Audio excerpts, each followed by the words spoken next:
हर महादेव। मित्रों, फिर से एस्ट्रो व्यास यूट्यूब चैनल में स्वागत है। जाने कैसे हुई 10 महाविद्याओं की उत्पत्ति। नवरात्रि के दौरान देवी दुर्गा की अंगभूता 10 महाविद्याओं की साधना वही साधक करते हैं जो तंत्र मंत्र और गुप्त विद्याओं पर सिद्धि प्राप्त करना चाहते हैं।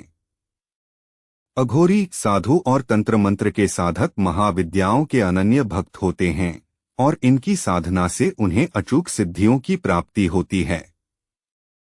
मां आदिशक्ति हर रूप में अलौकिक हैं। 10 महाविद्याएं काली, तारा, छिन्नमस्ता, षोडशी, भुवनेश्वरी, भैरवी, धूमावती, बगलामुखी, मातंगी, कमला, ये सभी माता के ही स्वरूप हैं। 10 महाविद्याओं के प्रादुर्भाव की गाथा। इस समस्त संसार को चलाने वाली परम शक्ति मां भगवती पृथ्वी के हर कण में विद्यमान हैं। स्वयं महाकाल शिव अपने अस्तित्व को शक्ति के बिना अधूरा मानते हैं। मां भगवती से उत्पन्न हुई 10 महाविद्याओं की उत्पत्ति में भगवान शिव की भी महत्वपूर्ण भूमिका है, क्योंकि भगवान शिव ने ही एक बार माता पार्वती को तंत्र, मंत्र और अनेक सिद्धियों का ज्ञान दिया था, जिसके फलस्वरूप माता ने समय आने पर स्वयं को 10 महाविद्याओं के रूप में अवतरित किया। शिवपुराण में 10 महाविद्याओं से संबंधित एक कथा का वर्णन है, जिसके अनुसार असुर रुरु का एक पुत्र हुआ, जिसका नाम दुर्गमासुर था। वह एक अत्याचारी राक्षस था, जिसने ब्रह्मदेव से वरदान के रूप में चारों वेदों को मांग लिया था। चारों वेदों को अपने वश में करने के बाद उसने देवलोक और पृथ्वी पर आक्रमण कर दिया। वेदों के लुप्त हो जाने से पूरी सृष्टि में सारे मंत्र भी लुप्त हो गए और इससे हवन, पूजा, जप और देव साधना जैसी क्रियाओं का लोप हो गया। साधु, मुनि और अन्य देव गणों में हाहाकार मच गया। धरती पर अकाल पड़ने लगा और कई मनुष्य काल का ग्रास बनने लगे। दुर्गमासुर ने इंद्र पर आक्रमण कर स्वर्गलोक को भी अपने वश में कर लिया। इस भयावह परिस्थिति से दुखी होकर सभी देवताओं ने त्रिदेव की शरण ली, परंतु स्वयं ब्रह्मा विष्णु महेश के पास भी इस विकट समस्या का कोई हल नहीं था। ऐसे में केवल मां आदिशक्ति ही इस सृष्टि की रक्षा कर सकती थीं।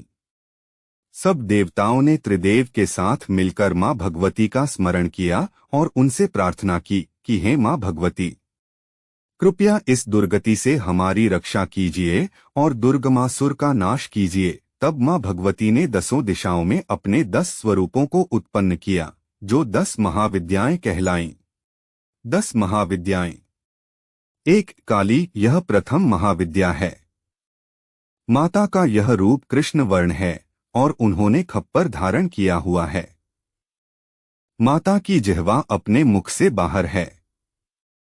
यह माता का उग्र स्वरूप है।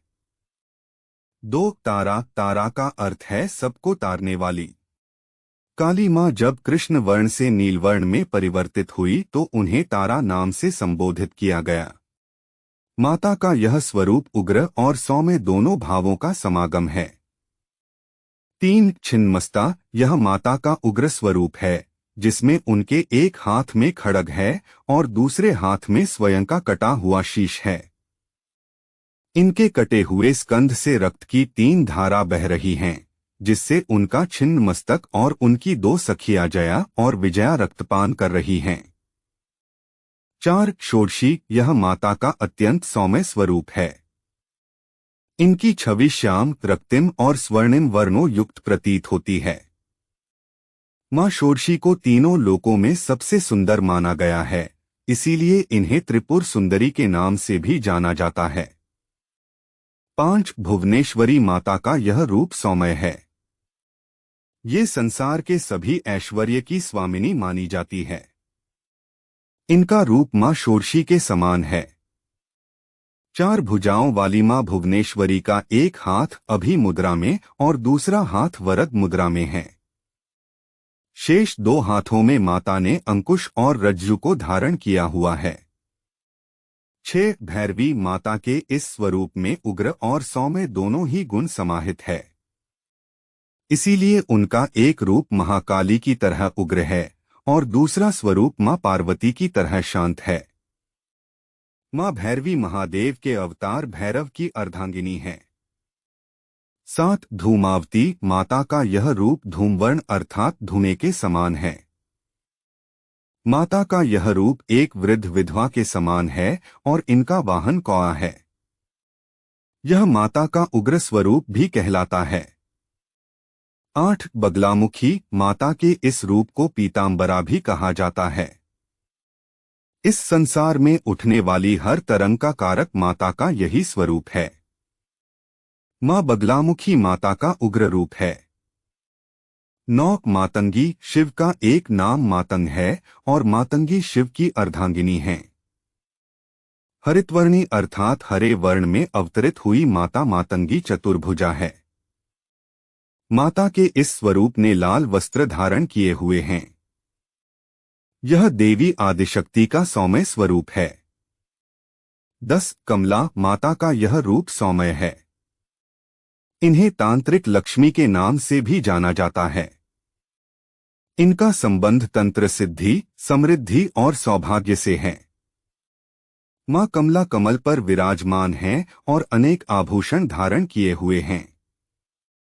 इनका स्वरूप स्वर्णिम है। मां के इन 10 रूपों और दुर्गमासुर की विकराल सेना के बीच घमासान युद्ध हुआ।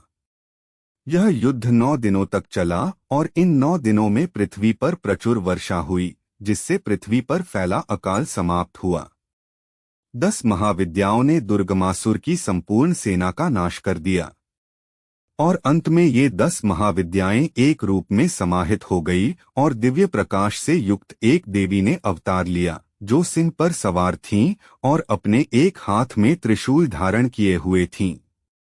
इस दिव्य रूप में प्रकट हुई देवी ने दुर्गमासुर का वध किया।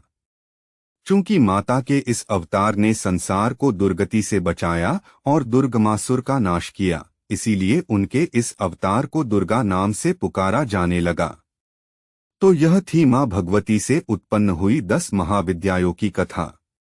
नवरात्रि में इन 10 महाविद्याओं की आराधना अत्यंत फलदायक होती है। माता के ये स्वरूप आपके जीवन की हर दुर्गति को दूर करते हैं और आपको हर तरह की विद्याओं में सिद्धि पाने का आशीर्वाद मिलता है। धन्यवाद।